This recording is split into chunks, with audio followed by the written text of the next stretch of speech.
Hi, everybody. Hello, I'm Ryan. I'm Bethany. And we are Ryan and Bethany Board Game Reviews. And today we'll be talking about Star Realms. This is designed by Darwin Castle, and it is published by Wise Wizard Games. All right, you guys, this is, at this point, what I would call probably a classic deck builder.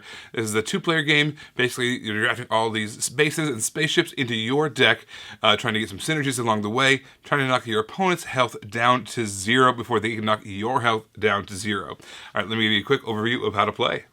All right, here's our setup for Star Realms. All right, so this is basically a game where you're trying to take the other person's health down to 0 before they can take your health down to 0.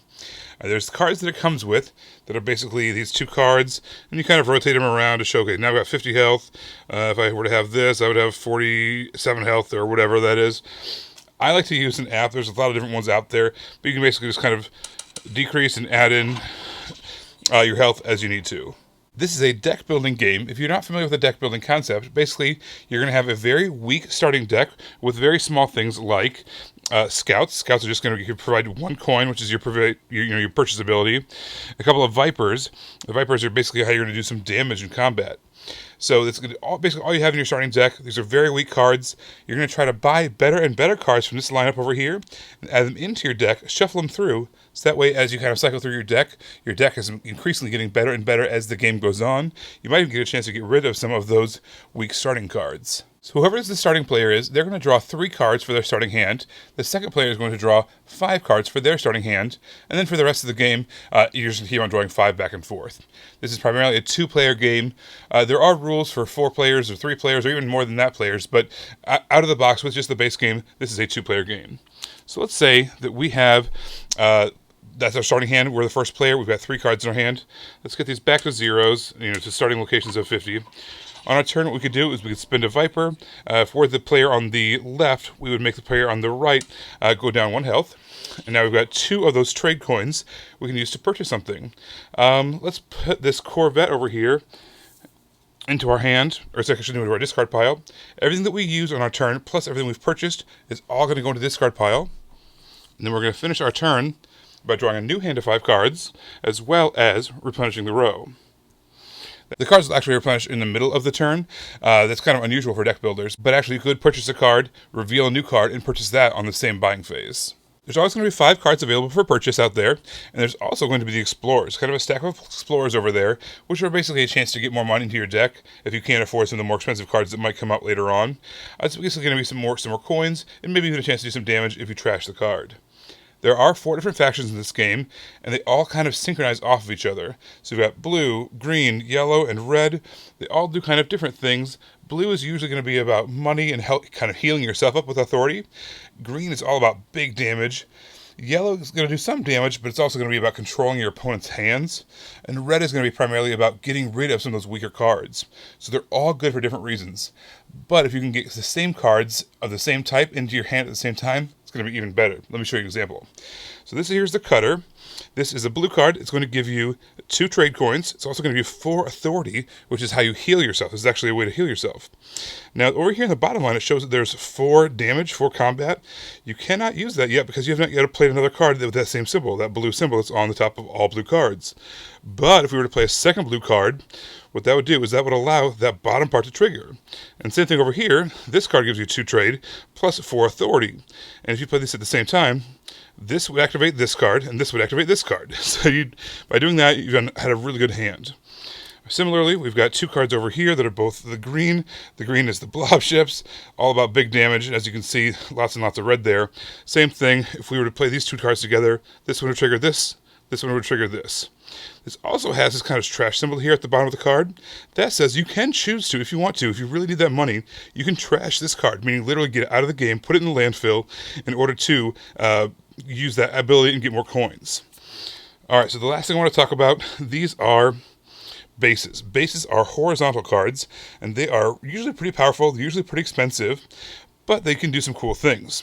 At the bottom right, this is basically how strong they are, how much health they have. When you play one of these, it's actually going to go out in front of you. It's going to stay out in front of you until your opponent knocks it out. And this health you have to knock it out all at once. You can't just do 1 damage to it and hope to come back later to it and do more. You have to knock it all out at once or else you cannot defeat it. Now, the ones that have the black filled-in shield, those are considered outposts. Outposts, you cannot do damage to the player until they have no more outposts in front of them. However, they have one of those white shields. Those you can either choose to attack or choose to attack the player's health directly. So those are kind of how those two are related, but at the same time, based off the color of shield, they act a little bit differently. So as the game goes on, you're going to keep on playing more and more cards, adding in these better cards into your deck, shuffling them through, and again, trying to keep your health above 0 while trying to knock your opponent's health down to 0. Collecting those combos is going to be very, very beneficial to you. So basically, no matter what colors you choose to put into your deck, they're all viable, they're all good, but the more you can pair up together, the better it's going to be for you.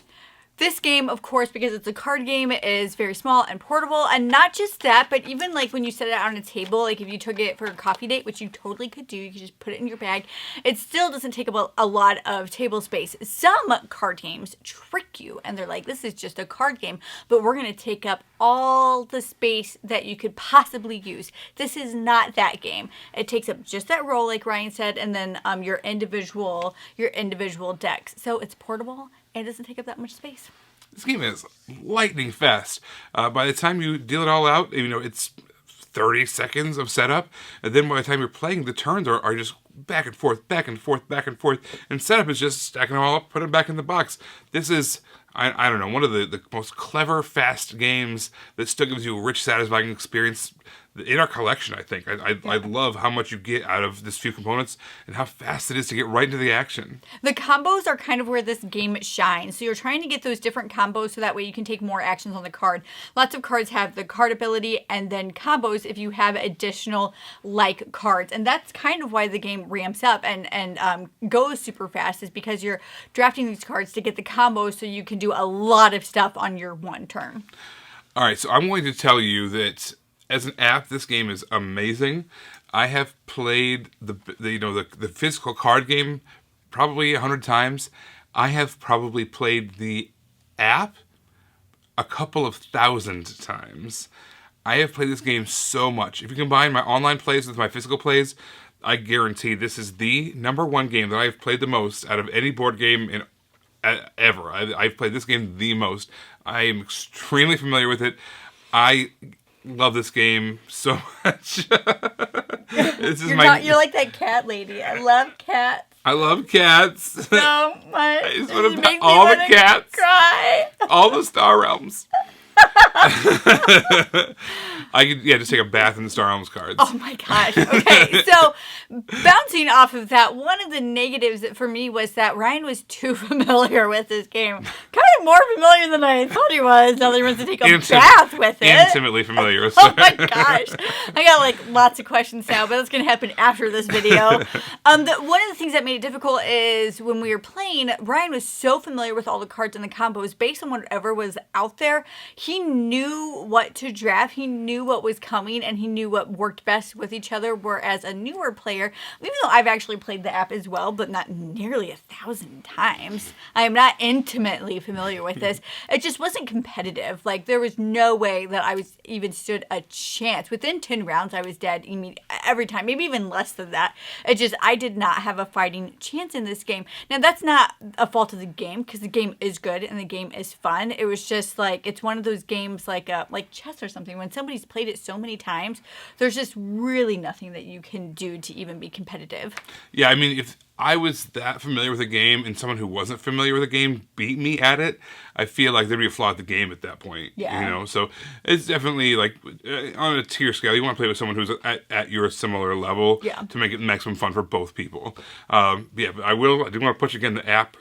It is choice. There's a campaign mode. There's you can play AI against AI at various difficulties. You can play against other players around the world. Really, really fun. But also, the question, I guess, is does it hold up? It's been around 9 years or so at this point, almost 10 years. And I would say it definitely holds up. It gets right into the action, like I talked about earlier. The art is fun. It gives you that space vibes. Everything. The synergies are so much fun to connect together.